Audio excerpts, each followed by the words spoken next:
We recording? Yep. Did I say I was ready? Yes, you did. Yes, you did. For editing purposes, this is episode 11, interview with the vampire. I want to say interview with a vampire so bad, but it's sorry. the. It's the. Have you ever felt a knife cut through human flesh and scrape the bone beneath? You're gonna need a bigger boat. Be my victim. My children now. Mummy's with the maggots now. Death has come to your little town, Sheriff. Well, hi there. Hello, and welcome to Would You Die, the show where I'll give you the choice I never had. I'm Austin Torres. And I'm Anneliese Petersmark. And I cannot do Tom Cruise. What? That was a horrible impersonation. It wasn't great. I won't lie. So, if you didn't catch on to the Tom Cruise quote that Austin just quoted there, we are doing Interview with the Vampire today.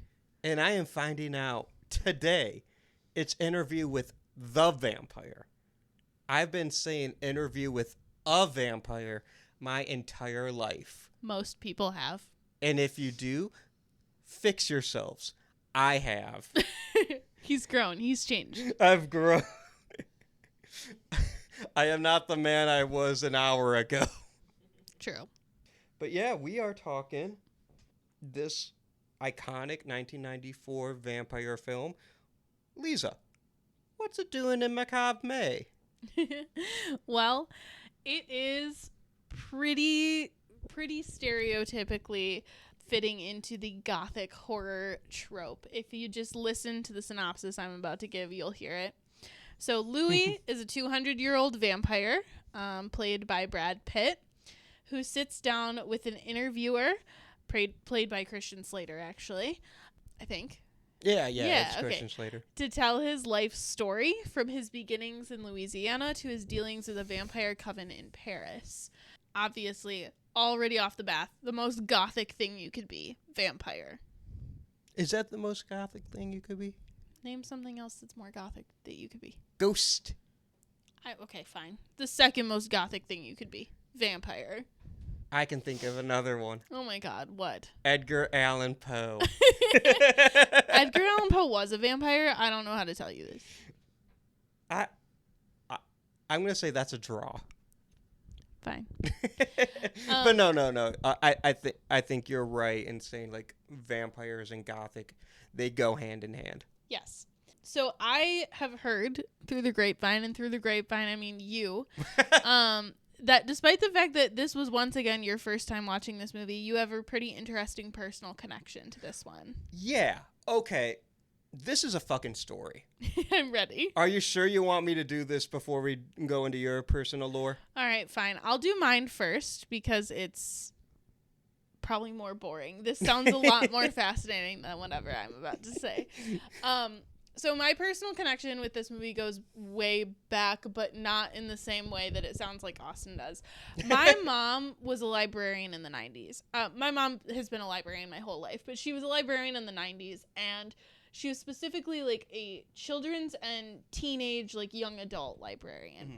And Anne Rice, who is the author of Interview with the Vampire, was very popular because the movie came out, and then it was like Twilight, but before Twilight was Twilight, where the movie came out, and so the books got massively popular again. Yeah. Even though the original Interview with the Vampire book came out in 1976, I believe.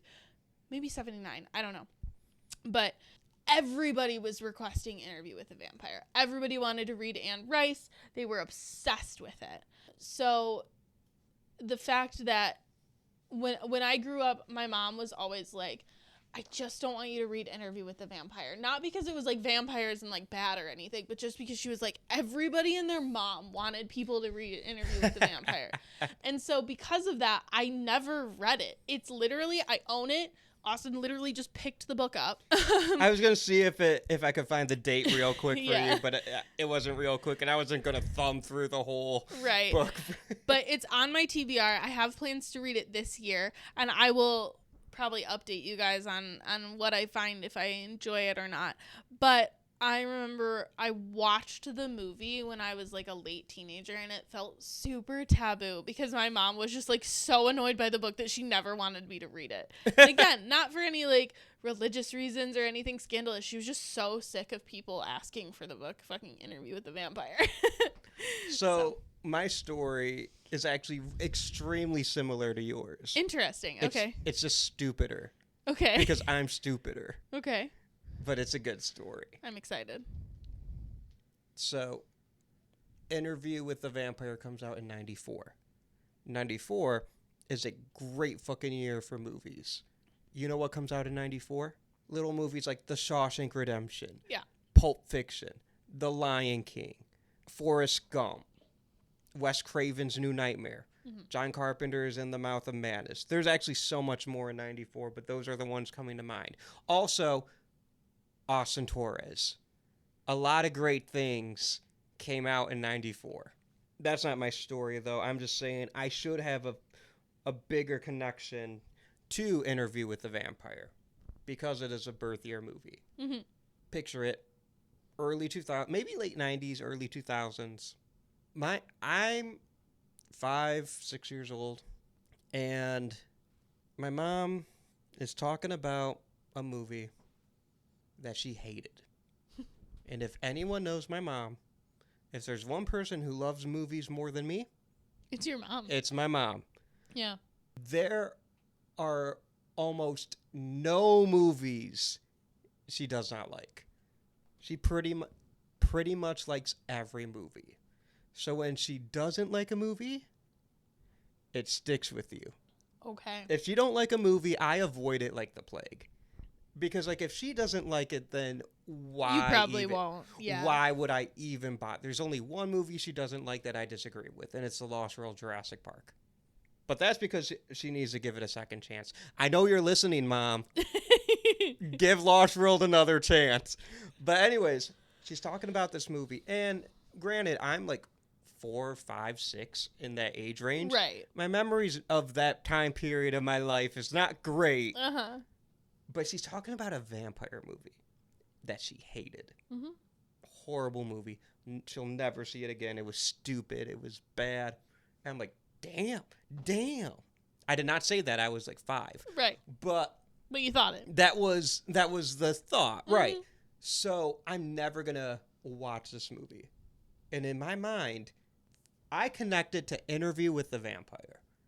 So fast forward maybe 2 years, maybe 3 years ago, when I'm like, devoting myself to horror, and I'm like really, I'm making horror movies. I'm doing this podcast. I'm really diving in. I'm talking to my mom one day. I don't know why it comes up, but we're talking about Interview with the Vampire. And she was like, yeah, that's a great movie. And I like double take. I'm like, I thought you hated that movie. She's like, what? No, that movie rules. Brad Pitt, Tom Cruise. Yeah. That movie's awesome. And I'm like, then what movie am I thinking about?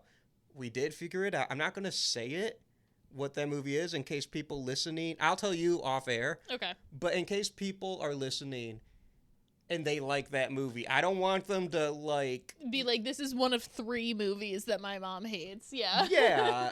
I don't want them to realize they have bad taste. You know what I'm saying? I want to shield. That's not my job. Right. That's how we lose viewers. Exactly. Your listeners. So I'll tell you off air later, but but for a good 20 years of my life, I think she's talking about Interview with the Vampire. That is hilarious and also very ridiculous. I like that both of our histories with this movie involves us not watching it for a really long time because of our moms. Right. Even though neither of us had to do that. Yeah. Right. And mine was just me making an assumption because of a random memory I had when I was 5 and misattributing it to the wrong movie. That is so funny. That's hilarious. I don't know why I assumed it was I don't know when I made that connection, but for years I thought it was Interview with the Vampire. Mm-hmm. You see how I'm correcting myself now? I'm really proud of you. Growth. You can do it too, guys. So, diving in to Interview with the Yes. Vampire. Yes. I really like this movie. I'm so pumped. Me too. So, just for a little bit of historical context, we've got to obviously, in order to talk about the movie, we have to talk about the book.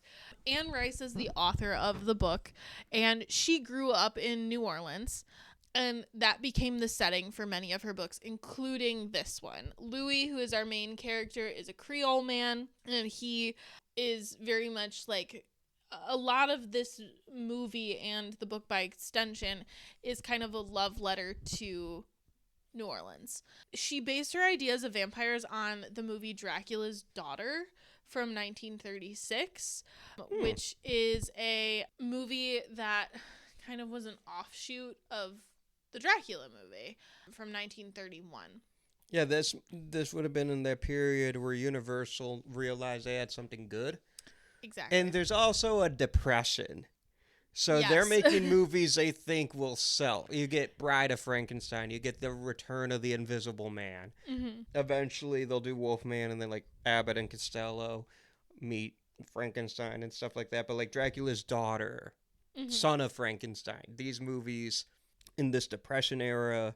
Yeah, so that makes sense. I have not seen Dracula's Daughter. I'm going to just be honest. So Dracula's Daughter was kind of based on an omitted chapter from the novel. Okay. But like doesn't really bear any resemblance to the source material.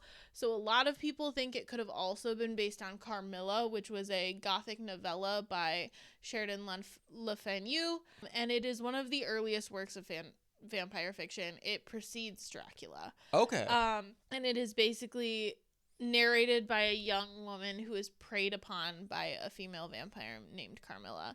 It is also happens to be lesbian fiction, Hell which yeah. kind of plays into this movie a little bit in that there's a lot of homoeroticism in this movie as well. Cool. And so basically what Anne Rice means when she says that she based a lot of her idea of vampires on Dracula's Daughter is that Dracula's Daughter was a very like bleeding heart type vampire, very different from Dracula the original. Yeah, because Dracula's like a motherfucker. Exactly. He's a mean dude. Exactly. And it almost kind of highlights the difference between the two main vampires in this movie that we will kind of see. Right, yeah. Where a lot of her vampires that she cares about as main characters are sensitive and sorrowful, whereas some of her villains are very much more the stereotypical, like, bloodthirsty motherfucker of a vampire. That is the academic term, by the way. Mm-hmm. So in terms of the movie, Interview with a Vampire is smack dab into the middle of this giant vampire trend in the 90s. Interview is a huge part of it. It kind of was so massively successful that it spurred it to keep going. But tons of movies were a part of this big boom. And we'll kind of talk about that when we talk about its cultural relevance. But realistically, a lot of it was paved through by 80s goth culture. Which if you look at 80s goth culture, when we think of... I want to... This is kind of an aside. But when we think of goth as like a modern day goth, a lot of times you cannot always see the parallels between goth modern versus like gothic, like the literature that we're talking about, like the horror that we're talking about. But if you look at 80s goths, it's that's where you can kind of see the bridge. You know what I'm saying? A lot of it was the big hair that you would see in the actual gothic era. So to kind of like give myself a visualization, to kind of give myself a mental image. Yeah. I'm thinking of Winona Ryder and Beetlejuice. Yes, Winona Ryder and Beetlejuice. We're talking like Susie Sue. We're talking honestly like Edward Scissorhands, to make a callback to last week and Tim Burton. I guess Beetlejuice too. But So a lot of the clothes that they would wear, not all of it. I mean, some of it was like leather and chains and the stuff we stereotypically associate with goth now, but high collars, a lot of lace, a lot of darker long dresses. I mean, like we're thinking, Morticia type.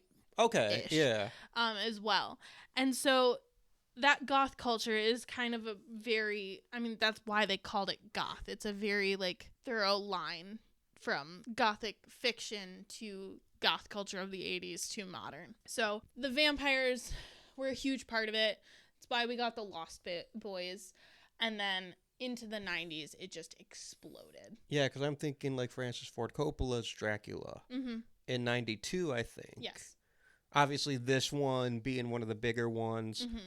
From Dusk Till Dawn in 96. You're taking my entire cultural impact section. Oh shit! I'm sorry. It's fine. It's okay. It's cool. It's not like I have a meticulously planned out show or anything. And this is why we don't have plans, kids. Fair. Well, next time I'll just blank document. You can wing it. I mean, next time is the one you've watched. I know. I was about to say I that's can fine. do it. Yeah, yeah. The one after that, maybe not so much. No, that'll be a lot to talk about. But yeah, so basically, ostensibly, the vampire trend of the 90s obviously leads into a lot of the modern day vampire myths that we see now.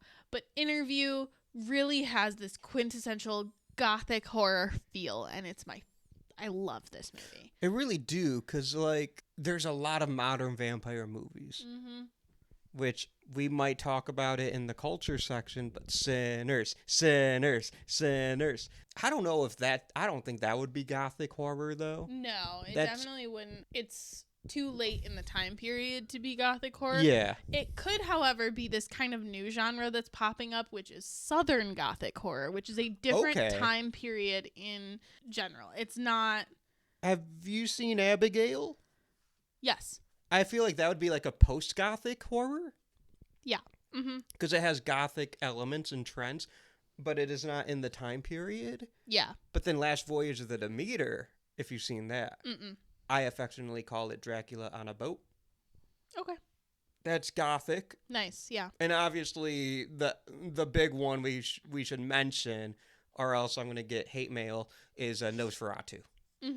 So, Southern Gothic literature, just as an aside, which we'll go into when we talk about sinners, but it emerged in the 20th century, but it found its roots in post-Civil War South. So it's like a little bit like...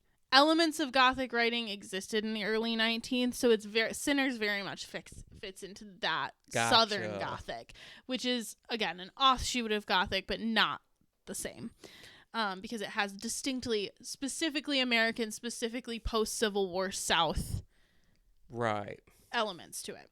Speaking, however, of pre-Civil War South, let's talk about our setting for this movie. So the way that this month is going to work is last episode I really set up the common themes of the gothic horror movie. So those would be setting, being, a lot of decrepit buildings, isolationist towns, that kind of stuff. Supernatural elements, specifically anything related to the dead, so like ghosts, and then themes of loneliness, psychological torment, and death and grief. So we will kind of go through how those elements fit into this specific story with each new movie. So talking about our setting here, this movie is set in 1791 in New Orleans. And our main character is a plantation owner. That makes sense. It does. In the time period. Absolutely. I'm not disagreeing. I think it makes it really hard for me specifically to be sympathetic toward Louis at the beginning of the movie, which they really want you to be. And I also don't feel that it made that big of a difference through the rest of the movie. I think it makes a big difference, actually. Really? Because now I've only seen this movie once, and it was yesterday. Fucking ruled, by the way. But I think it's a really interesting point to his character, because I think he's kind of hypocritical.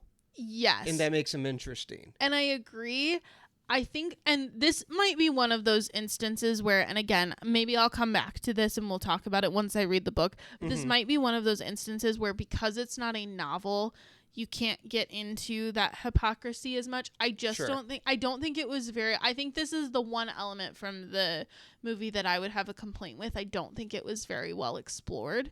I think it can be implied, but I would have loved to see it more highlighted, because I feel as though so for a little bit of additional context, Louis is a plantation owner who is 17 years old at the beginning of the movie, so very young, and has recently, like 6 months before, lost his wife and child when he meets Lestat, who is a vampire, who tells him that he can turn him.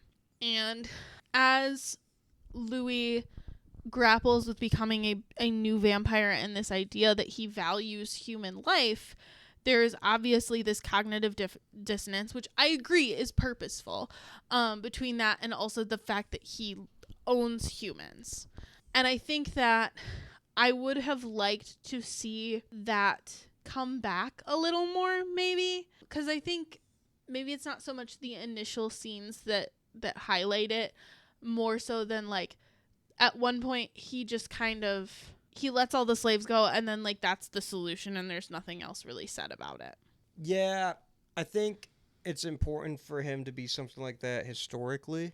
Yeah. Because just kind of analyzing it from, like, a movie and, like, a character point of view, at least from Lestat's point of view, he's targeting someone who already has status, so he can just kind of crash, is what I got from it on a first impression. Okay. You're changing my mind a little bit around. It makes sense that it needs to be someone who's, and Brad Pitt says, I'm sorry, Louis says he's seeking out, he wants to die. Yeah. He's looking for danger. Lestat finds him. Lestat offers him a choice. I'm going to drink you to the point of death. You can either die or you can become a vampire.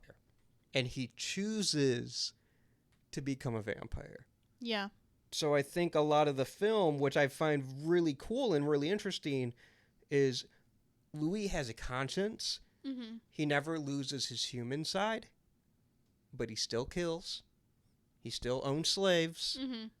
He has a bleeding heart, and he wants to do what's right, but he still obeys the system he's in, whether it be plantation owning slaves or whether it is being a vampire. Okay, that's really interesting and a perspective I didn't think about, so I appreciate that, because, yeah, I like that interpretation. And that's the only time I'm ever going to defend someone being a plantation owner. I was going to say, this is crazy that we're doing this, but it's fine. A fictional... But I think it makes sense for this story. No, I totally... I see exactly where you're coming from. That makes a lot of sense. I think that for me... And I think maybe it's just because I am fresh. The most recent vampire movie that I had watched before this was Sinners. Right. And so maybe I'm fresh from coming off of this, like, very culturally sensitive, like, movie about not only vampirism, but also, like, hoodoo. And, like, which is something that you can see the slaves on the farm practicing at one point, and it doesn't feel as culturally sensitive as I would like it to feel. But it's not really supposed to be, because it's not about them. And also, we're talking about a film directed by, I'm assuming, a white dude 30 years ago. In the 90s, yeah. As opposed to a film directed by an African American now. Yeah, that's a very white man. Like, you know what I mean? So it wouldn't be right for someone of that time to try and do something where they really shouldn't deal with that. You know what I mean? Yeah. Ryan Coogler wants to deal with that? Hell yeah. For sure. Because he knows what he's doing. Absolutely. So we have this setting of this plantation. And specifically, one part of the plantation that I want to talk about is the grave. So he's often seen lamenting at his family's grave, which is old and stone and grown over, despite the fact that his wife and child have only been gone 6 months. And it's like that from the beginning. It kind of implies that it's been like that even before they passed. So I think the symbolism of like the stagnation of this place, and maybe it goes along with what you were kind of saying, where this acceptance of the status quo is kind of the norm here. And I think that's, again, an important element to Gothic horror, is this idea that these things are just kind of being let to rot and not really fixed or taken well care of or anything. And that can be symbolic of the inner self as well. Especially as Louis kind of learns to embrace being a vampire. And you brought up the point that he does free all of his slaves. Only after he gives in and kills the one slave that we as an audience kind of know and get to know and meet. Right. Yeah. One, not to be like crass, but the one with speaking lines. Yes. Yeah, and he's very much like, your master is the devil, get out. Right. You are all free, leave. So it's only after he commits an atrocity like that that he does the right thing. But it's also big to be like, he does the right thing. Like, yeah. That don't happen that often in that time period, or, you know, in the 90s or now. Right. So, yeah. I think Louis is a very flawed but very interesting character. Because he so desperately wants to do the right thing. And when he fails, he finds a way to do the right thing afterwards. Yeah, that's definitely true. That's the crux of his character. I mean, the other main setting that we get is Paris in 1870, which is obviously about 100 years later, after he and Claudia travel around the world for a good long while. Tell the listeners who Claudia is. Claudia is Louis and Lestat's daughter, quote unquote. Did we tell them who Lestat is? No. Well, we did. I said he was the vampire who turned Louis. For listener context, that's Tom Cruise. Again, this is not a summary podcast. If you want one of those, go somewhere else. Or just watch the movie and come back. I don't know what you're doing. This is a great fucking movie. It is a great fucking movie. It feels like a movie. Dang, I think we didn't get our one It Feels Like a Movie reference in last episode. Did it, though? Yes, it's a good movie. If you say so. Jeremy's not paying attention. I'm just here so I don't get fined.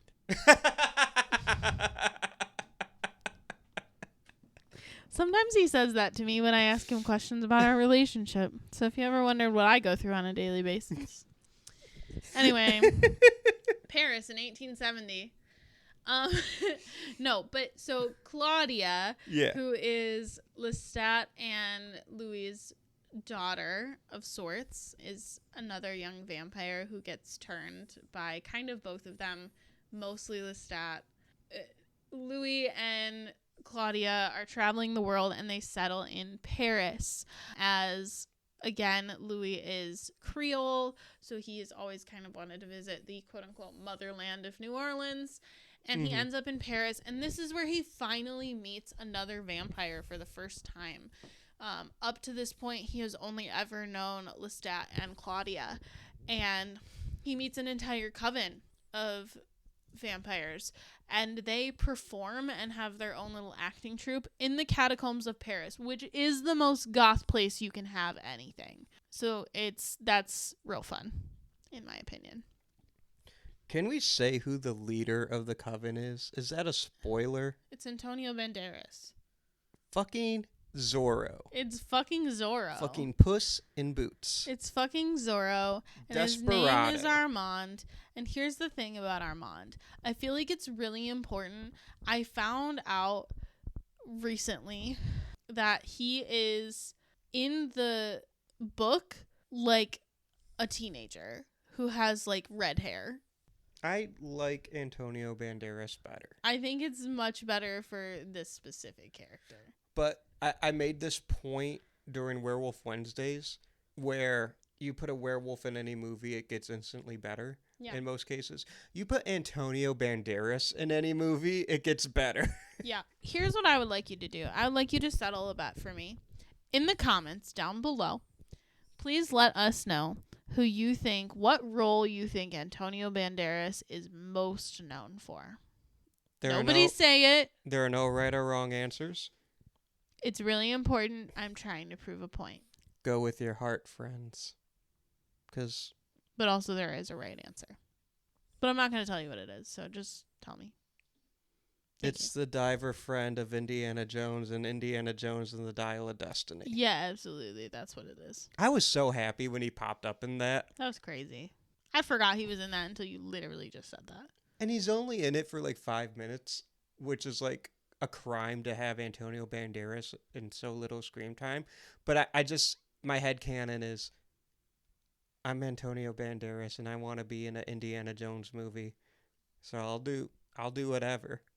Remember when he was in Baby Girl and he played a man who couldn't make his wife come, and we were all just supposed to accept that Antonio Banderas didn't know how to make a woman orgasm? I didn't remember that. I did not see that movie, and I never will, because there's only so much suspension of disbelief I can do. Mm-hmm. Mm-hmm. Did we all go to see him in Paddington in Peru? I didn't know. Is that the third installment of the Paddington trilogy? Third installment to the trilogy. I'm such a bad Antonio Banderas fan right now.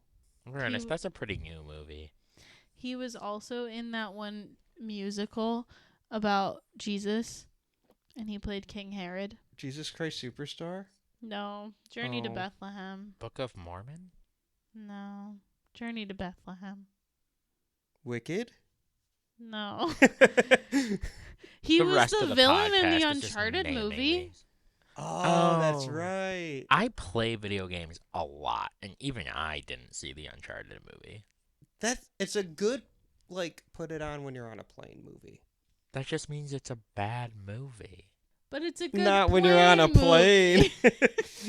People aren't like, I loved this movie so much. It was a great way to kill the time on the way to Florida. Listen. When you're at home and you put on a movie, it's not going to be Uncharted. But when you're on a plane and you put on a movie and there's only 3 options. And one is Argyle. If you know, you know. Yo, last time I was on a plane, I fucking watched Long Legs. How was that one? I mean, I saw it in theaters, so it's a good, movie. But I'm watching it, and halfway through, I'm like, damn, the people behind me are going to think I'm really fucked up. Probably. Just fucking watching Long Legs 2 p.m. on a plane. Where were you going that you were watching Long Legs? San Antonio. Oh. What do you think would give the impression that somebody's fucked up more? Long Legs at 2 p.m. on a plane or Argyle at 2 p.m. on a plane? It's Argyle. Yeah. That movie fucking sucks. And listen, I'm sorry if you liked it. It was not good. And you should feel bad. You're talking to an audience of 3 if they don't listen to this podcast. That's fair. I thought you meant there were only 3 people who listen to our podcast, and I was like, that's mean as fuck. It might be true. I don't know, but that's still mean. No, hey, there are the numbers are low, but they ain't that low. No, there are 3 fans of Argyle on the planet, and they were probably part of the cast. Henry Cavill probably loves Argyle. Actually, no, he probably fucking hates Argyle. Taste than that. Fucking Gal Gadot probably loves Argyle. Anyway, that's not the point. We're moving on before I get myself fucking canceled. Kyle, no. So, one of the elements of a goth horror movie is that it has to have the supernatural in it. And if you wondered what the supernatural element is in Interview with the Vampire, it's vampires. What? Antonio Banderas is in this? Yeah. So that being said, one of the things that I talked about last week was that one of the things I love about gothic horror is that it manages to make a fresh movie without subverting a lot of the tropes of these supernatural beings. A ghost is a ghost. In this one, the vampires are vampires. They're very traditional vampires, down to they sleep in coffins. It's not even that's one of those tropes about vampires that tends to have gone away, and I like that that's an element that's in these movies. These are very stereotypical, if you'll forgive the word, vampires. I think the only trope that doesn't really come into play in this one is the one of vampires needing to be invited in. That one and the stake through the heart, yeah. Yeah. There's one part where Brad Pitt is talking to Christian Slater. It's like, nah, crosses are cool. Yeah. I can say the Lord's Prayer, It's only sunlight that affects me. Mm-hmm. I don't care for, bright lights don't bother me one bit. Mm-hmm. It's artificial. But he's going through a bunch of, the mythos and be like, yeah, that's true. That's not true. Coffins actually are a bitch. Yeah. That's actually a quote. And it's not. Well, I do think, even though, yeah, they got rid of, it's not like it's every element, but the elements that are there are the classic ones, Right. Louis and Lestat are old school vampires. They're not, even when we see Louis at the beginning of the movie, because again, the premise is that he is giving this interview to Christian Slater's character. Yeah. And he is, it's the 90s, and he's dressed modernly, but he's dressed very formally. He's in a suit. He still has his signature long hair, but it is pulled back very neatly. He is quite old-fashioned. He kind of holds himself in a way that reminds me of Bela Lugosi's Dracula. Yeah. Mm-hmm. Where it's it's very proper. Yes. Always standing up very straight, very still, except for when he's moving to do something. But yes. And he's polite. Mm-hmm. He's courteous. He knows how to talk to people. Yes. Also kind of like the Bela Lugosi. Yeah. Mm-hmm. Yes. Which is interesting because for most of the movie, he doesn't really interact with people. Right. Other than obviously his people. But Tom Cruise as Lestat is probably the most charismatic character. Mm-hmm. And also the most monstrous. And, he's the one who has to lure in their victims. Mm-hmm. So when we talk about the themes of this movie and the theme of loneliness, which I feel like we're going to spend quite a bit of time on, all of the characters suffer from loneliness because of how lonely being a vampire is. And Louis starts out lonely. Louis starts out lonely because he has lost his family. And one of the elements that causes him to want to experience this life with Lestat as a vampire is maybe he won't be lonely anymore. Right. He will have a companion. And companionship is something that comes up time and time and time again in this story. Everybody is looking for a companion. Lestat is looking for Louis.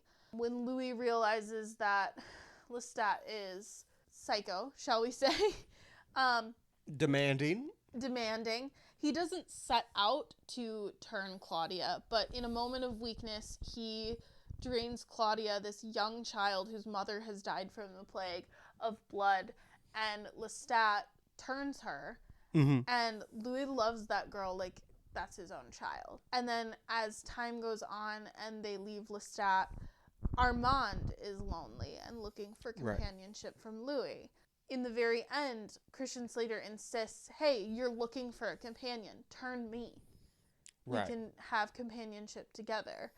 And I just think that this yearning of need of deep connection is so hard to contend. It's so uncomfortable to almost watch because you want it for every single. Oh yeah. You want it to work out. You want everybody to be a big happy family, but because of all of their different philosophies and the way that they see the world and the way that they see this affliction that they have, it can't work out always.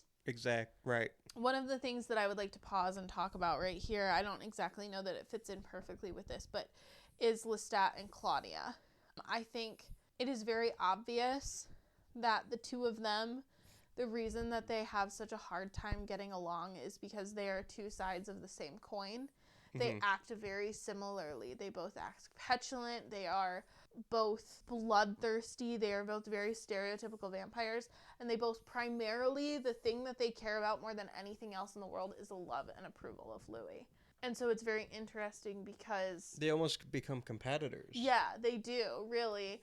And again, I think this movie is interesting because it kind of blurs the lines of what companionship means. As we talked about, there's a lot of homoeroticism, but also gay. Exactly. But also We like that though. There's the element of Claudia, who very much, like, very obviously has, like, a father-daughter relationship with Lestat and Louis. Right. But also yearns for romantic companionship at one point.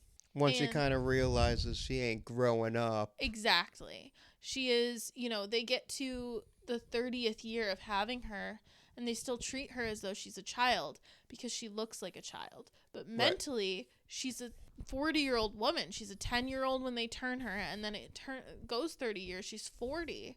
And she's like, no one is going to be with me like this. Like, who would?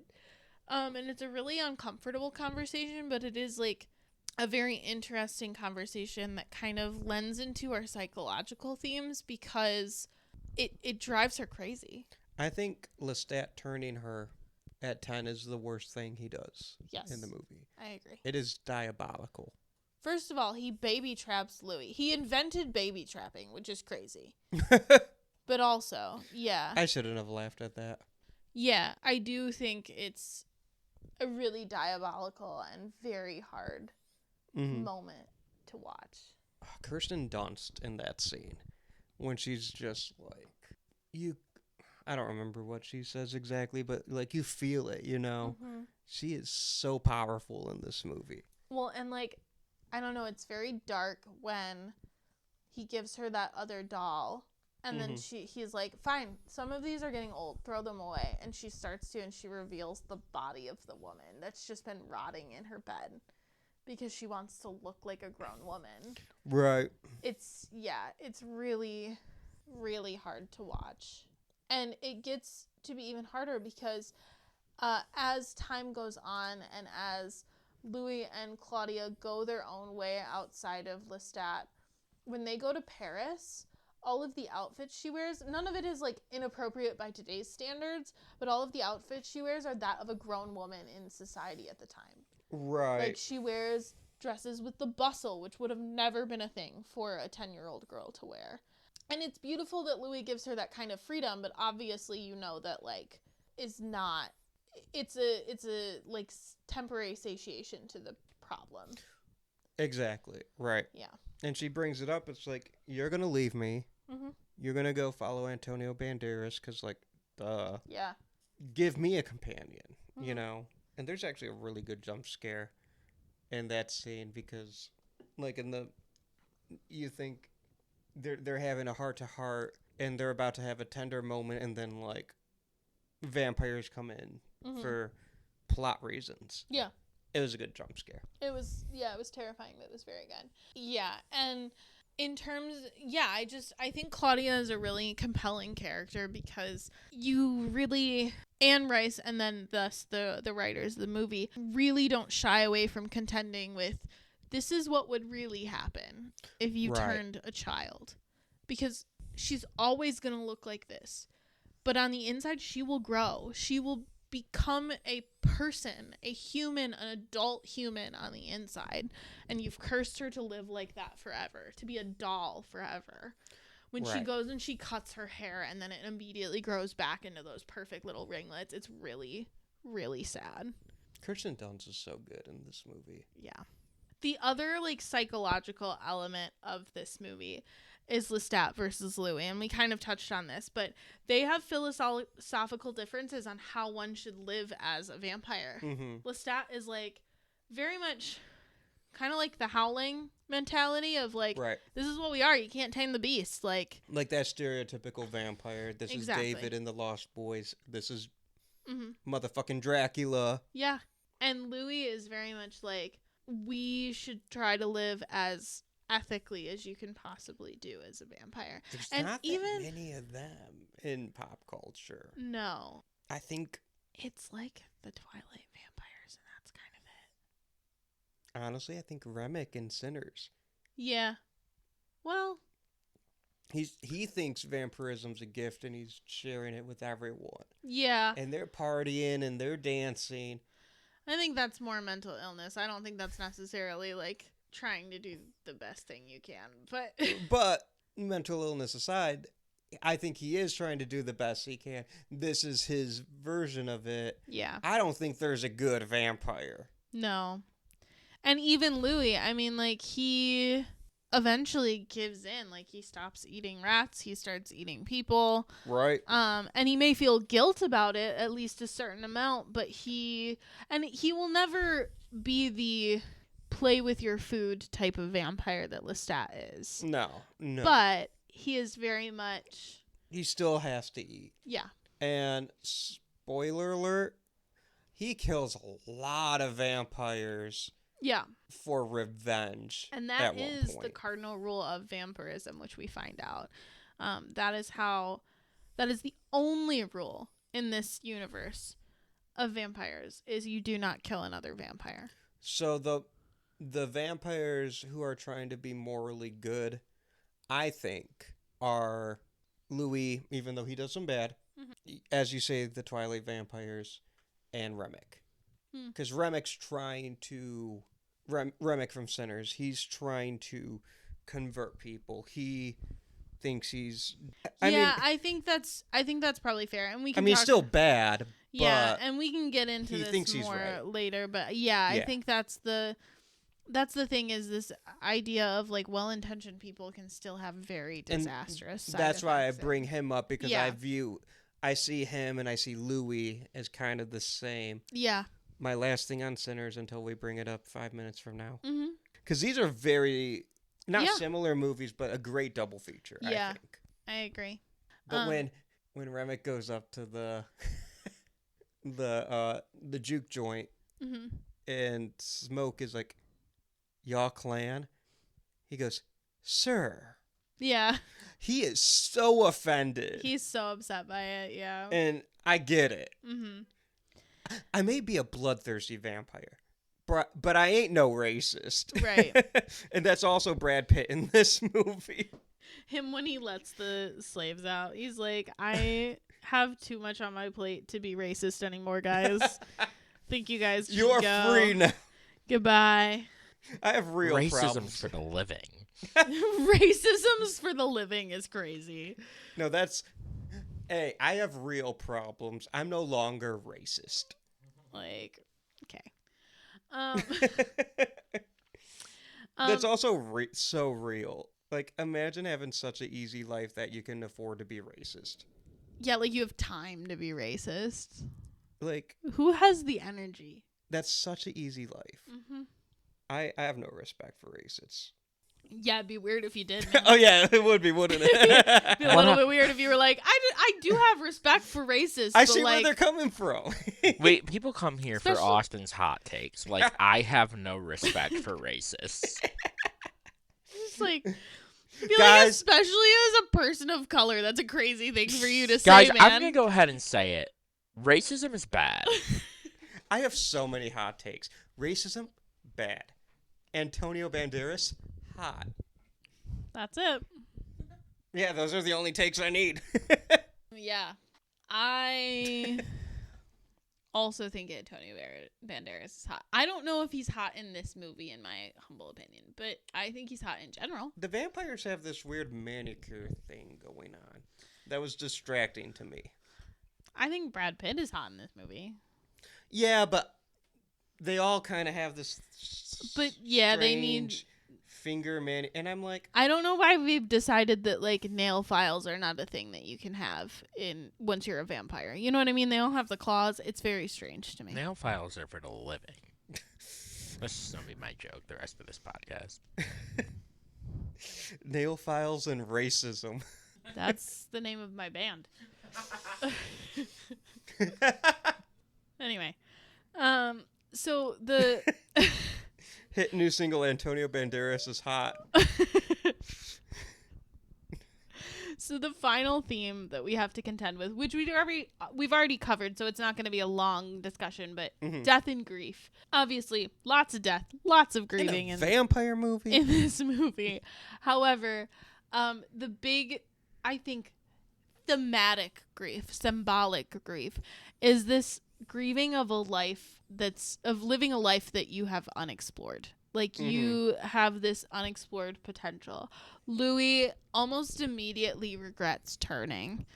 Claudia holds so much anger for turning. And even Lestat, he never admits it to himself. But at the very end, when he says, I'll give you the choice I never had. Well, he says that in the beginning, He says it in the beginning, too, yeah. Multiple times. So, ironically, the only one he doesn't give a choice is Claudia. Claudia, right? And he gives Louis that choice. Yeah, but he's so scared of losing Louis at that point.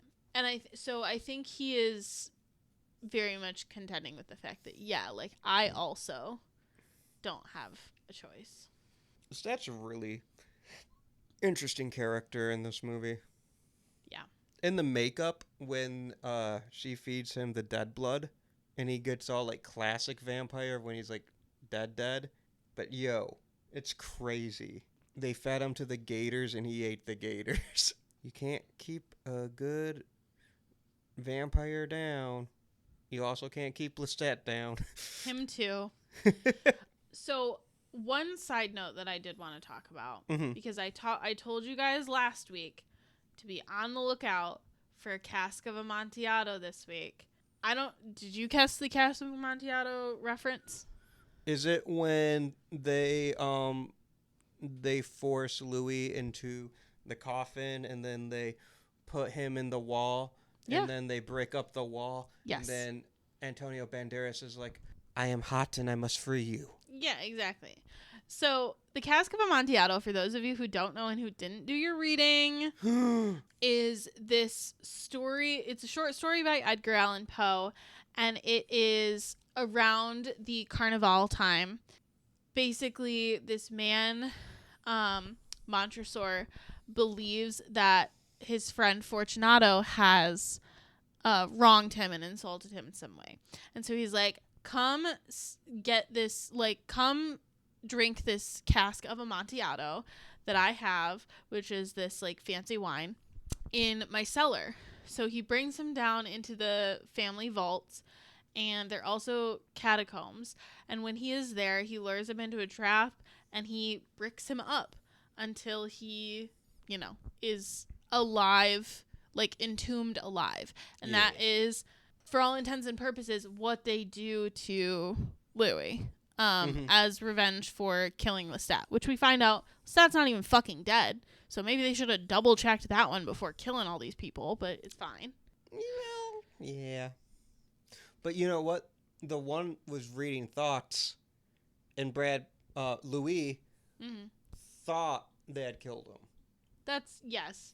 And I guess... I mean, they're still wrong, but also they got what they deserve. It's one of those sitcom things.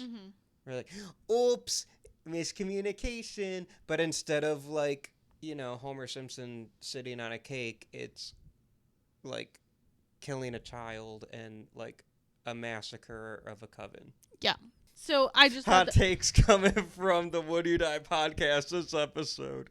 I just thought that was a fun little reference because obviously, again, this is gothic horror, but whenever a movie that is a gothic horror adaptation pays respect and pays homage to the OGs, that's always fun. Oh yeah, and this one obviously owes a lot to Dracula, but for it to kind of acknowledge the others, that's cool. So, I told you guys last week that every time we do an adaptation, I want to talk a little bit about the differences between movie and book.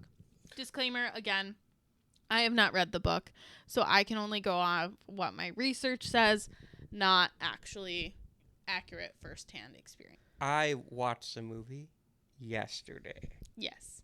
I also have not read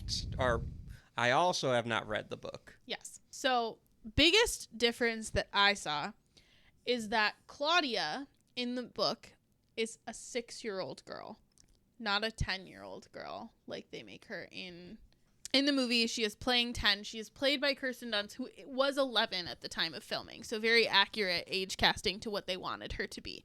Totally understand why they aged this one up, folks. I don't know about you, but I could not imagine watching a 6-year-old actor try to say any of those lines. I mean, it's bad like enough with a 10-year-old, but at least a 10-year-old can they know they're acting. A 10-year-old knows they're acting, so it's like you can be like, yeah, this is disturbing, but it's supposed to be. A 6-year-old, it's like, how did you manipulate this child to say these things? Yeah, because I can't do that. A 6-year-old is like Drew Barrymore in E.T. Yeah, and she's been through enough. But you know what I'm saying? Like, yeah, I know exactly what you're saying. It's like, hey, you're scared here. Okay, I'm scared. You know, like. And then the only other really huge difference, apparently there are minor differences, but the big difference is that the book is apparently more gay, while not being explicitly gay still. Is more gay. So, like, apparently one example that I found, which I thought was hilarious, is that when Lestat turns Louis, he, like, conveniently, quote-unquote, forgets that Louis will need his own coffin, so they have to share a coffin for a while. Iconic. And apparently the TV show, which came out, is, like, still running, like, currently. I heard they did one. Which is apparently amazing, and I will be watching, is gay. Like, explicitly gay. So that's cool. We love progress and gay people. We do. Hot takes from the Would You Die podcast. Yeah. We don't like racists. But gay people, A-okay. Hell yeah. Also, Kirsten Dunst, fun connection to the last week's movie. Danny Elfman, Kirsten Dunst. Spider-Man. Wow. Everything comes back to Spider-Man. Everything should always come back to Spider-Man. We should make that a new superlative. How does this film connect to Sam Raimi's Spider-Man? I mean, and the then 6 also Degrees of Spider-Man. Sam Raimi, and then The Evil Dead. We did that one too. Yep. That wasn't last week, but we did that one. Oh yeah. Evil Dead Rise. Yeah. I'm sure there's a bunch of connections we could do if we work hard enough. I will. I'll do this in my off time that I have. So we kind of already touched on this, but I'm going to touch on it again because this was my notes and somebody ruined it. Jeremy. The cultural impact was Spider-Man. I'm going home. You guys can do this on your own. Hey, can you get me something on your way home real quick? What? I just need some pictures of Spider-Man. I hate you. So, for context, just so you guys know, it's 10:30. I'm like a margarita and 3/4 deep. It's fine. I just finished number 3. You have to leave. Oh, shit. So the cultural impact of this movie, as we kind of already talked about, it's really in the midst of this 90s vamp craze, but it really catapulted it into the mainstream. Everybody wanted this movie. Everybody was reading the book, like I said. Like, please ask any public librarian who, like, dealt with teenagers from, like, 1994 to 1999, and I'm sure they'll tell you, oh, yeah, we had several copies of Interview with the Vampire in stock. It really led to, or again, was in the midst of a lot of these movies, like Karma, The Addiction, From Dusk Till Dawn. John Carpenter's Vampires. Yes. Francis Ford Coppola's Dracula. Yes. A bunch of big ones. And then, obviously, got to give a special shout out to my favorite TV show of all time, Buffy the Vampire Slayer. Noise. Love that show. Keep an ear out for stuff on the Patreon for that. Ooh. Yeah. So, it was, just a huge vampire craze. Obviously, the 90s vampire craze kind of catapulted into the 2000s vampire craze when the Twilight books and movies started to become popular. There's 30 Days a Night in this decade. More vampire stuff, I'm sure. 2010s, you have like... No, I think 2000s is Let Me In. Mm-hmm. And then Let the Right One In. No, Let the Right One In is 2000s. Let Me In, the American remix, 2010s. But then that decade we have like Abraham Lincoln Vampire Hunter. Yeah. Why was that the first one I thought of? I'm sure there are more. Oh, Twilight's still going strong. Yeah.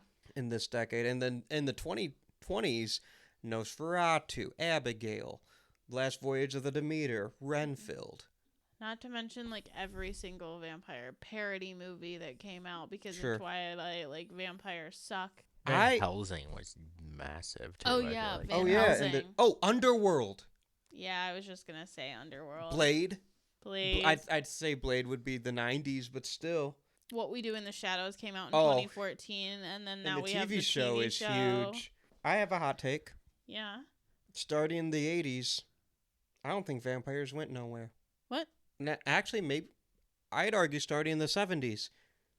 Like, since the 60s, you have the Christopher Lee Dracula movie. So since the 60s, I think vampires have always been popular.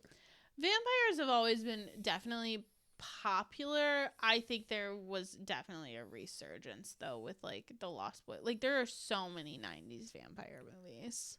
But, like, there's a bunch of 80s ones, too. You know what I mean? Mainstream ones, though. Lost Boys, Fright Night. Lost Boys. Okay. Lost Boys is huge. Yeah. Salem's Lot was 79. That's fair. But, no, there's so many in the 90s. What I guess I'm trying to say is I just think vampires have just, since Dracula, the Bela Lugosi. There's just so much you can do with the vampire myth. Right. That makes it fresh every time. And there's so much exciting filmmakers with exciting ideas and exciting authors like Anne Rice, Mm-hmm. who are able to just take this monster and do something different with it. And now we have Sinners. Exactly. It's still going strong. Yeah. Still going strong. I see vampires are here to stay. Agree. Before we go on to our superlatives, I have a fun fact. I'm ready. I noticed a certain rock and roll song started playing at the end credits. Okay. A little ditty called Sympathy for the Devil. Mm-hmm. Rolling Stones, classic. A little on the nose, but whatever. It's a good song. I'm listening to it. It ain't the Rolling Stones, though. This is someone different. It's Guns N' Roses. Yeah. They did a cover of Sympathy for the Devil for this movie, and I'm like, I don't know what possessed me to look it up, but like, I decide I'll kind of like see like try to look up some backstory, and I found this article. I'll have to send it to you. This article from Rolling Stone. Flashback, Guns N' Roses cover, Sympathy for the Devil. The subheader, the little log line for this article says, Slash called this 1994 tune from Interview with the Vampire soundtrack, the sound of a band breaking up. Woof. So, apparently, and like, I can see the little beginning of this article right now. Like, Axl Rose and Slash weren't on speaking terms when the producers of Interview with the Vampire approached them about recording a cover of Sympathy for the Devil for their movie. So it's like, oh shit. Like, literally. So. That's so funny. And Slash is like on record being a huge horror movie fan. Mm-hmm. So I'm like, what went down? Yeah. So what I would like to know before we get into our superlatives, and we can consider this an unofficial one, but I'm just curious because we're here, and I think this is the first vampire movie we've done, right? I think so, because there are none in Mommy March. No. None in Werewolf Wednesdays. Surprising. Yeah. Yes, this is our first vampire movie. So what I would like to know from both of you, all-time favorite vampire? Character or movie? Character. Jeremy's looking it up, so I will go first. Jeremy's Googling vampires. I know Jeremy's going to say Morbius. It's Mormon time. No, this is... Here's the thing. I have a really... There is a scene in the movie Twilight that is arguably, in my opinion, the worst sports scene in the history of film. Can you let go about the baseball scene? But... Okay, sure, just cough into my microphone and then interrupt me. That being said, Edward Cullen plays baseball. And I like baseball. So Edward Cullen. Edward Cullen is your favorite vampire because he plays baseball? The heart wants what it wants. That's actually solid reasoning to me. I hate it here. Who's your favorite fucking vampire, Austin? Banicula. That's so good. I love Banicula so much. I tried really hard to think of anyone, but the heart goes with what the heart wants. I love Banicula. Honorable mention to Count Chocula. It's a good. My honorable mention would be Dracula. My honorable mention is the cereal. My honorable mention is the vampire. Yeah. But no, I love Banicula. That's fair. So much. I read those books because those books were in my tiny Catholic school library. Mm-hmm. Which is really funny in hindsight that those books would be. I loved the there. Banicula books. I loved them too. They were so much fun to read. Yeah, they were a fun time. One of these days, someone's gonna get the rights and they're gonna make a really good animated film. So, kids of future generations will be introduced to this character. Mm-hmm. But yeah, I love me some Banicula. Blade's really cool. I'm a big fan of Dracula. I like all the vampires in From Dusk Till Dawn. Hot take: Selma Hayek's my favorite. Shocker. But no, I love me some Banicula. How about you? Well, now I want to say Banicula. But my favorite vampire of all time is Spike from Buffy the Vampire Slayer. But I'm going to give an honorable mention because that's not a movie. Dude, did Colin become a vampire? No, Colin did not become a vampire. Check our Patreon for my opinions on Colin. It will not be out yet. It will be in a couple months, but yeah. Anyway, Honorable mention? It's a Buffy reference, by the way. Ah. My honorable mention right now, it's fucking Stack, bro. That is a good one. Yeah. Can I add another honorable mention? Is it Stack? No. Is it Haley Steinfeld as a Yes. vampire? That's fair. Yes, very much yes. I'm sorry, Josh Allen. I think he'll be alright. Yeah. Yeah. No, I'm referencing I think Josh Allen is gonna make it. I'm referencing a tweet by who was it? It was another football player. Was it Sauce Gardner? Yes, It yes, it was, was. yes. He's like, I am not watching Sinners out of respect to my bro, Josh Allen. I just thought that was the funniest thing. It was insane. All right. You ready for these superlatives? Let's fucking go. Who would you save? The two little poodles. Oh, no. The poodles. I forgot about the poodles. Hey, Brad Pitt was eyeing those poodles. I was like, don't you fucking dare. And I get it. He wants to save the human. But I'm like, take out the racist grandma before you take out the poodles. Adopt the poodles or if anything. Yeah. I would save Claudia. Yeah. Not just like from her sad fate at the end, but like I would like take her to a fucking orphanage because it would be better than what they fucking did to her. Yeah, real. So real. What was your favorite scare?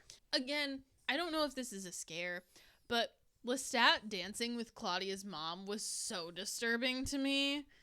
I hated that. I just, like, her rotting corpse, and, like, Claudia had been holding on to her. Ugh, gross. And he says something like, and she's not quite dead, or something. Yeah, like she's that. still got some life left in her. Mm-hmm. My favorite scare. Yes. I didn't think this was a very scary movie. No. I also didn't think it was trying to be scary. No. I thought this was a very good movie. I was engaged the whole time. Mm-hmm. I really did love this movie. I thought it was like an epic. There's not that many epics in horror. I agree. Yeah. So this spanned years, decades. No, this spanned centuries. This spanned continents. Like most horror movies is in a cabin in the woods. Yeah. A summer camp if you're lucky. Or, New York City or space. Yeah, yes, correct. So Freddy, Jason, New York City, space. my favorite scare. I guess I'll go with when Claudia and I mentioned it earlier, but when Claudia and Louis are having a little tender moment after he made her a companion, and then the vampire coven just come out of nowhere and Yeah. that was a pretty good jump scare. There's some good jump scares throughout, but that's the one that's coming to mind at this moment. For sure. All right, Tony Todd Award for movie MVP. I'm going to give mine. There are a lot of contenders here, but on a first watch, I'm going to give mine to Brad Pitt. Fair. Mm-hmm. I think Brad Pitt's phenomenal in this film. Hot take: Brad Pitt's a very good actor. Yeah. I honestly, I think it's a hot take only because of like what he meant to the 90s as like a heartthrob. He is genuinely a very good actor in almost everything he's in. Jeremy, he was being sarcastic. No, I think he No. Let me be clear though. I think that like what he does in like roles that aren't built around him being the hot guy, he's pretty solid in. When his roles are designed to be about him being the hot guy, he's garbage because those movies are garbage. That's my opinion on Brad Pitt. Yeah, but I don't think that anybody thinks anything different. I don't know. I don't think he's ever garbage. I think that there are a lot of people who see him as like, oh, pretty face. Meh. Jeremy just really wants to talk about Moneyball, and that's all this is. He's really fucking good in that movie. No, see, Moneyball never entered my mind during this movie. But now that we're on the subject. You want me to speak? When I point at you, yeah, that means speak. Good reference. I get it. Moneyball. I've seen that movie. I don't even like baseball, and Moneyball's my favorite sports movie. I think it's one of the sports movies that like genuinely transcends sport. There's not that many of those. It's that and Miracle. Yeah, it's like those two. I would make the argument for Rudy. Yeah. Or Remember the Titans. One of those. Mighty Ducks. Yeah. Oh yeah, the Mighty Ducks. Or the Sandlot. Or the Sandlot. Yeah. Rocky. Anyway, Rocky. So every sports movie transcends sports. Yeah, I don't know what you guys are talking about because I've liked sports movies my whole life, and I started liking sports like 10 years ago. So. Well, I like movies. Right. Like Mike. Iconic. Mm-hmm. Fucking Space Jam. Teen Wolf. Remember when in Like Teen Mike? Wolf. You guys remember in Like Mike when they were just like, he was like, I want to live in a family like the Fresh Prince of Bel-Air. And then they hired actors that just looked like the family of Fresh Prince of Bel-Air and they adopted them for a day. Is that just me? That scene sticks in my head. I wake up thinking about it. We have done 11 episodes of this podcast as a trio, and this is our second Like Mike reference. They're playing basketball. Someone ask me who my MVP is. Is it Bow Wow from Like Mike? Wow, wow, wow, yippee yo, yippee yay. Who is your Tony Todd Award for movie MVP? It's Kirsten Dunst. Yeah. She is phenomenal in this movie. She plays Claudia with such heart, and she's 11. I kind of wanted to pick her, but in your notes you had her, and I'm Dibs. like, I wanted to be a little different. Yeah, that's fair. So it took me a bit. Who am I gonna say? But yeah, perfect answer. Kirsten Dunst is so good in this film. Yes. This film is great. It's so good. Is the score better than Jaws, though? No. There is going to be one this month that I say is better than Jaws. You'd be wrong. Okay. I'm going to say it anyway. You shouldn't. Gonna say it anyway. Nuh-uh. Anyway. So the score was done by Elliot Goldenthal, who is really known for avant-garde music. He's really good. He had a Golden Globe nomination for Best Original Score for this movie, but he has also done Batman Forever and Frida, and... He won an Academy Award for Frida. Yes, he did. This is a very good score, I think. It's one I'd like to ones. listen to on its own. Yes. Mm-hmm. Is this a fine addition to your collection? Wait, before you answer that, Jeremy, I'm going to need you to invest in a modulator so I sound like General Grievous when we say this. And I know the easy thing would be once we get a soundboard, just having him say it for us. But that's what amateurs do. I need a modulator. So you have to buy it, apparently. This I like that, like, my level of pay is spending money. Well, What are we trying to say? I don't understand. what's a fine addition? Would this be a fine addition to your collection? Oh, okay. That's a famous General Grievous line. Yeah, I got it. Thank you. Because he collects the lightsabers. Let's just quickly recap the whole plot of Attack of the Clones. A movie he is not in. Is he not in that one? He's in Revenge of the Sith, Girl. my dude. He is in Attack of the Clones. No, he's not. Is he No, not he's at all? not. Or is he just mentioned? He might be just He's mentioned. not even mentioned. He's not I in feel that like movie. I feel like I'm not wrong. I'm You are looking wrong. at it. I just don't think I am. His first appearance was in the first series. His first appearance was in the last episode of the first season of the Star Wars Clone Wars series by the guy who did Samurai Jack, which came out after Attack of the Clones. Sorry, I'm reading the Google AI overview. Which is that he's not featured in the movie Attack of the Clones, and his first on-screen appearance is Revenge of the Sith. His first big screen appearance is Revenge of the Sith. Because don't forget, Google AI is fucking trash. That is true. I am right.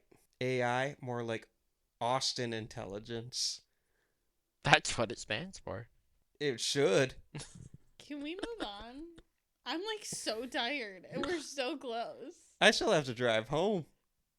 That's great. Is this a fine addition to your collection? I'm gonna buy this one. I want to have this one on physical media, actually. Yes.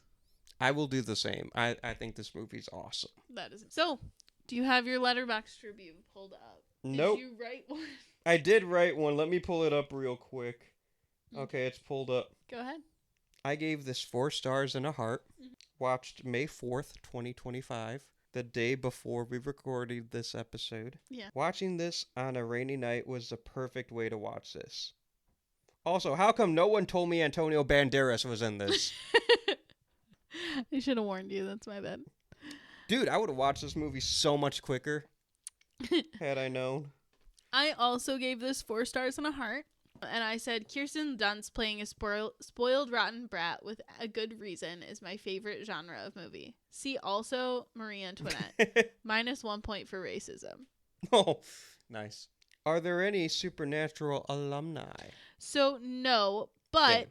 you talking about your fun fact reminded me that when you cross-reference Supernatural and Interview with a Vampire, Mick Jagger comes up and so does Keith Richards, and I was like, why? And the answer is because there is a Sympathy for the Devil cover in the end credits of Interview with a Vampire, and one of the episodes, the season 5 premiere, season 5 episode 1, is in Supernatural is called Sympathy for the Devil. That's like the sweet spot of Supernatural, too. Yeah. It's like when it's good still. It is like one of the best season premieres, in my opinion. Like, Woohoo! of the show / of all time. Woohoo! That's me doing the Sympathy for the Devil. Okay. But that's cool. Yeah. And also, obviously, it plays like Sympathy for the Devil in the show. But It better. all right, Austin, would you die? Yes and no. Like in a vampire way? I would die if they found me and they wanted it nom. Mm-hmm. But I wouldn't die. Because they would convert me. They would know I am a friend. You said that with the werewolves and werewolves too. So if offered the choice to die, like Brad Pitt. You know how many movies I could catch up on if I was immortal? That's fair. That's a crazy. Can you imagine like that? We should make that movie. I became a vampire to watch movies. I would.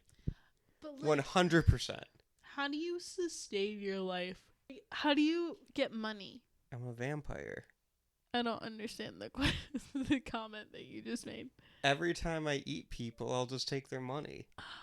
Until I amass enough didn't money think about to that. like. That's probably smart. That's probably what they do. Yeah. I also was confused by his answer to that because you were like, "How are you gonna get money?" And he was like, "I'm a vampire," which just felt like a secondary fact. I was like, they don't just have infinite money, Austin. They do in like every. It's like, I'm a vampire. Yeah. I'm very Vampire good at movie ever. investing. That's fair. They do. And what if the what if Louis? We. Louis.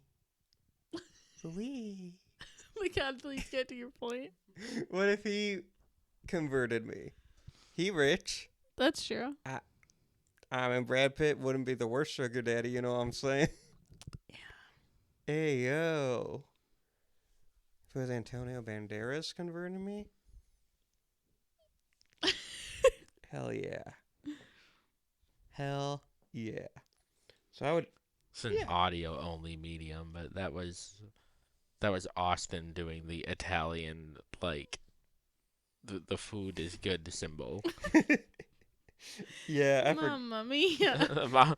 the Mamma Mia symbol for Antonio Banderas, converting him to vampirism. Yeah.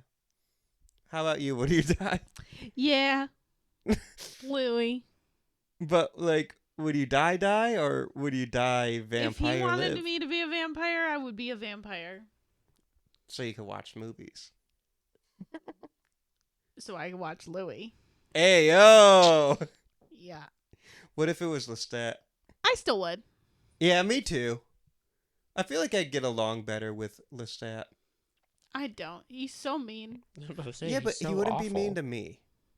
Oh, okay. You're the exception? He can change him. Like, first off, I wouldn't eat the poodles. I'd eat the racist grandma like he told me to. So anyway, you can find Would You Die at Would You Die Show anywhere you can find social media and on any podcatcher. What about your personal social media? You can find me at Whimsawillow on any social media you can possibly think of, most likely. What about you, Austin? You can find me at Austin M. Torres on the Facebooks, on the Instagram, on the Letterboxd. Follow me on Letterboxd because I make the lit lists. Follow us on Patreon for only $3 a month. As we alluded to earlier this episode, we got a bunch of fun shit coming out. You have to remember that Jeremy and I are teachers, so like we're about to have a lot of free time where we can watch and talk about movies. And So that, the Patreon's about to hit. oh yeah. Our producer who produces our production is Jeremy Lippitt. I made it another week. For Last week, Anneliese told me that I was gonna get fired on air, I did say that. but here I am, bitches. Sorry, Jeremy. Listen. Listen. The music you hear in the beginning and end of each episode is composed by my dear friend Josie Palmer. The show branding and the social media posts are done by Alec at Crosshook Creative. What is your hint for next week's episode? I think we may hit our peak next week. And it will be Crimson.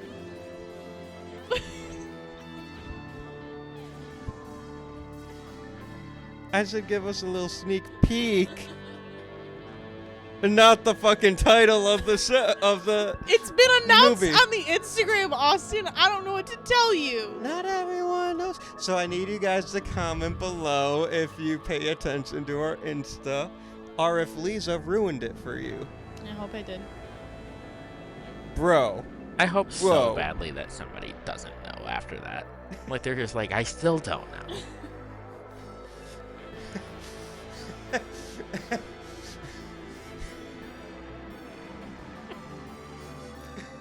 Is it barbarian? Try not to die.